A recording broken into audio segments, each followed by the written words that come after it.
যায় আর জমিদারের পুত্রবধূও যায়। একজন সামনের থেকে আসতেছে, একজন সামনের দিকে যাইতেছে।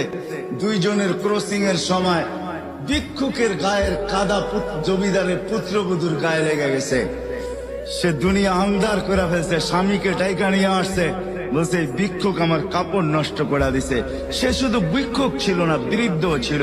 বৃদ্ধ ছিল না শুধু, জীর্ণ ছিল, শীর্ণ ছিল, শরীরে কাপড় ছিল না, ফাটা চিরা কাপড় ছিল, পায়ে জুতা ছিল না, পেটে ভাত ছিল না।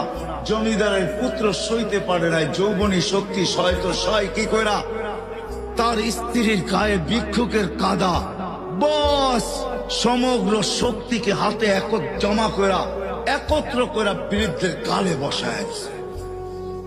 বৃদ্ধ কিচ্ছু বলে নাই, শুধু উপরের দিকে তাকায় দুই তিনটা শব্দ উচ্চারণ করছেন। শব্দগুলা হলো ইয়া মাল্লা তারা হলো ওয়ুন, ও আল্লাহ চোখে দেখা যায় না, ও তারা কুল্লা শাই তুই সব দেখিস, ফারা তারা মা বি তুই কি দেখিস না আমার সাথে কি ঘটতেছে, এটা কি দেখিস না? বলতে দেরি যুবক, মরতে দেরি হয় নাই। জমিদার চলে আসছে, প্রতিশোধ নিবে। বৃদ্ধের একদিকে মুস্কি হাসি, একদিকে বলতেছে প্রেমের খেলা এমনই হয়। জিজ্ঞাসা করছে কিসের প্রেমের খেলা রে?